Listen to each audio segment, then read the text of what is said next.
The Geek Brew proudly presents Frederick the Soapbox. And for those of you wondering out there, what is the Geek Brew who don't know yet?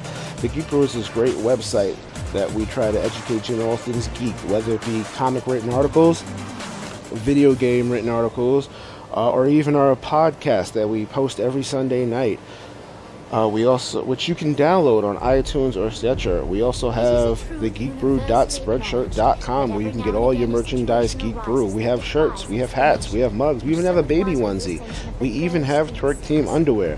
And we're trying to get a Twerk Team together, so anybody who's interested, please comment below and you might just get yourself a free pair of underwear. Basically what the Soapbox is quite a few of the other Geek Brewers feel like that sometimes whenever we get a discussion going, old Frederick Douglass here has a tendency to break out the old soapbox and start ranting and raving. So what I've decided to do is take my ranting and ravings and add them to my video game blog. Tonight I will be playing Saints Row 4. Sometimes I get that confused with Saints Row the Third, which is I don't understand why they was called the Third, and then you go to Saints Row 4. Also, I will be talking about how I finally feel that Disney owning Marvel has come to tuition as being a very bad idea. Well, you know what? Let's start with that first. Anybody who actually has Disney XD this past weekend might have seen that Disney did a crossover between Phineas and Ferb and Marvel. Yes, that's right. They decided to take 4 Marvel heroes and 4 Marvel villains and bring them to Danbury, where Phineas and Ferb live. Now, the 4 heroes they decided to use was Spider-Man, Iron Man, Thor, and the Hulk. And the 4 villains they decided to use was Red Skull, Whiplash, Venom, and MODOK. Now, spoiler alert to anybody who's interested in go watching it.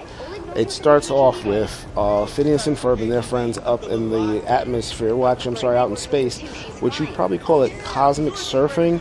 They're over there surfing around on rocket-powered surfboards and going around the asteroid beds and whatnot. Towards the end, after they finished surfing, they decide to go back to this satellite that's shaped like Phineas's head.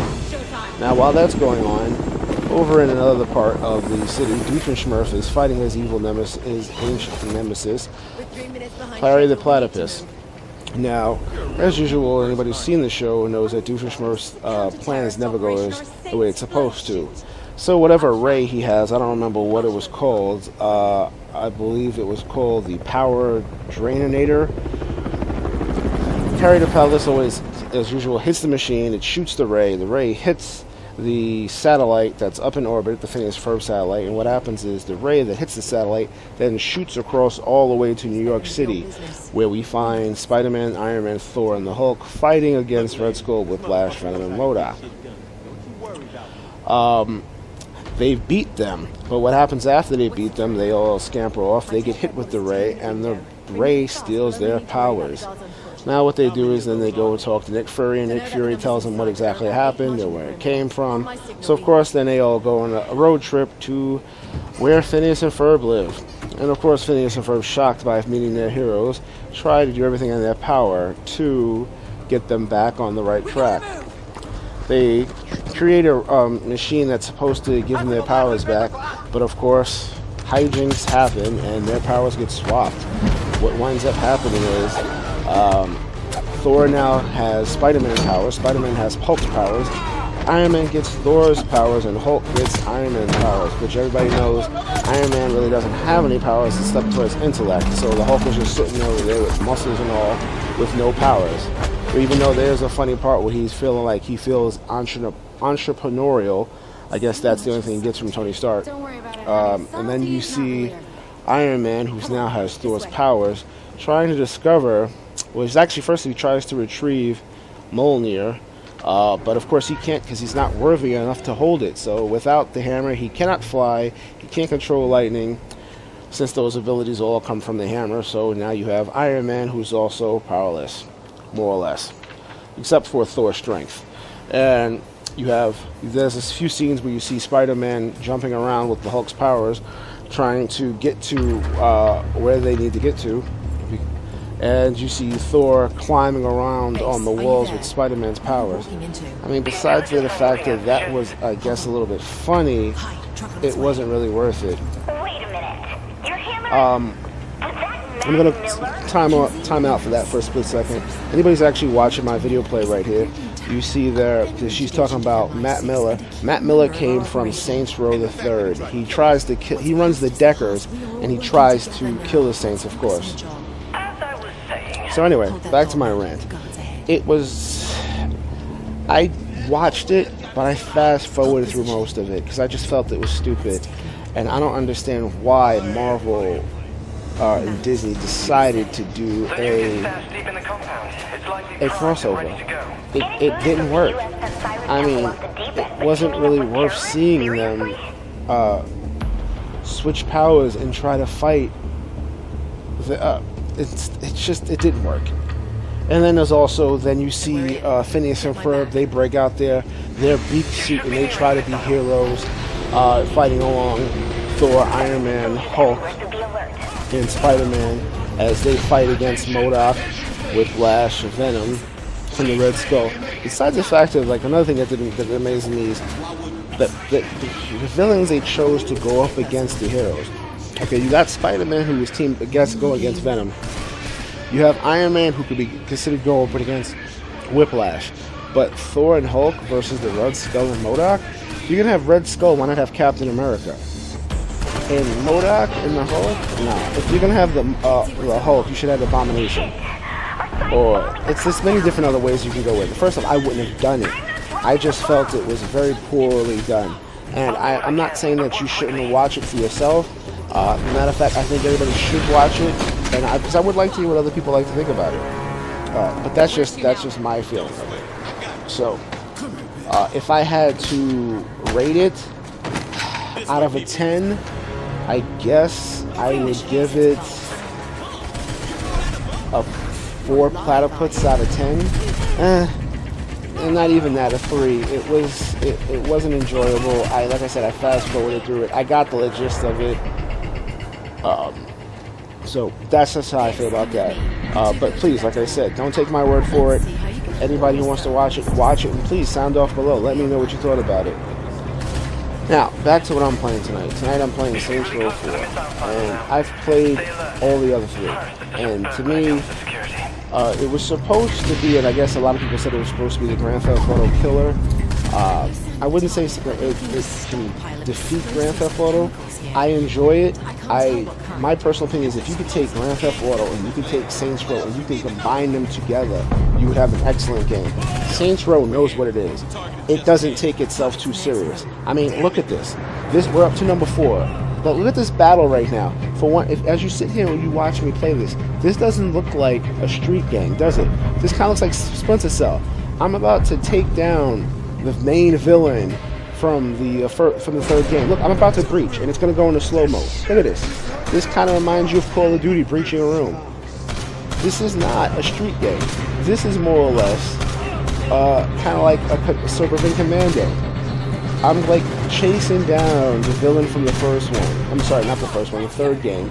And because he's about to launch a nuke. So I'm doing everything in my power to catch up with him. And this is the type of game that doesn't take itself serious, but which is fine though. It works. It definitely does work. I'm like, and you see me here, you see me running around with a helmet on, because that's one of the best things I like about this game, is the creation. The fact that you can sit there and create the character to whatever you want him to look like. And the fact that you can create your own car, not create your own car, you can take whatever cars you have and you can customize them. This is what Grand Theft Auto needs. Grand Theft Auto needs customization.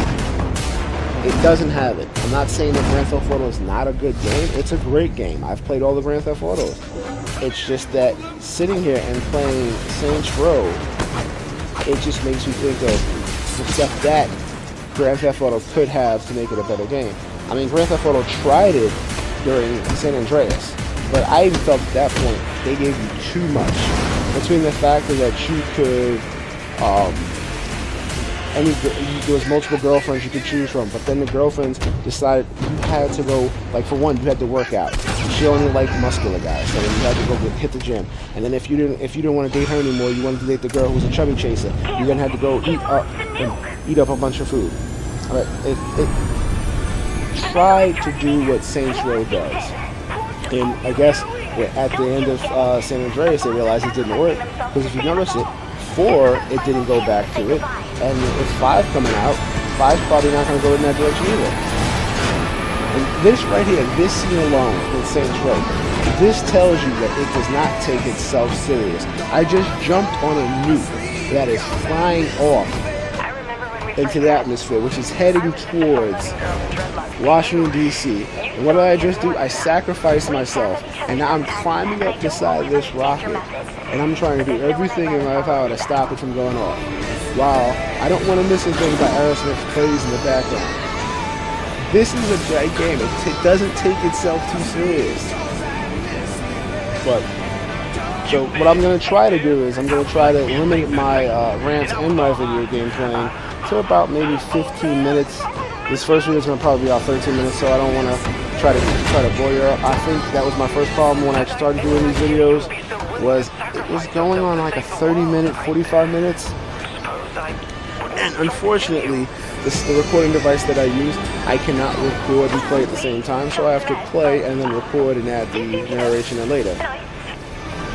So, I hope all you out there like what you see so far. This will be the first video. It'll be posted to my YouTube account, and it will be connected to. It'll also be connected to the Geek Brew website. And again, I want to say thank you to everybody who's watched my videos or who's also been to our website. And remember, there's a lot of great things out there we try to bring to you in Geek Brew website. If there's anything you feel you want to see or you want an article you want to be written about, please feel free to comment on below. Now, one of the things I'm going to point out before I close on is, right here, I just got an achievement. Of course, it doesn't pop up here because I had to replay this part again for recording purposes. But the other thing, like I said, what I love about this game is the customization. And some of the characters they bring back. They brought back Benjamin King. Benjamin King was one of the guys from the first Saints Row. And then there's Keith David. Keith David did the voice of Julius. And a little fun fact, not many people might notice that Keith David also did the voice of Goliath and the Gargoyles cartoon by Disney. He also did the voice of Spawn. There's other great characters he did voices of. I'll try to remember a few more and post them in the next video that I do. But like I said, customization, which I'm going to end this on. I uploaded the character that I used from Saints Row the 3rd to the Saints Row website, and then that allows me to download them into this one, which is I'm doing right now. I'm going to download the same character that I used. As you can see, I created 3. There's one naked. For some reason, the clothes didn't transfer over those, but this one did. And this is the one that I'm going to use for the video game. I'm going to accept him. I'm going to let you hear a little bit of his voice before I call it, right? I don't remember exactly how long before I hit play. Accept. There you go. I have a thing for bright red colors. So, and plus, since he is a member of the Saints, 3rd Row Saints, their colors are purple, so he should be wearing purple. Now, with that being said, again, thank you for everybody who's supported the Geek Brew. Again, go to our website. Remember you can download our podcast, which we post every Sunday night. And also look into the other Geek Brew members at our site. All right. I shall hear from you later.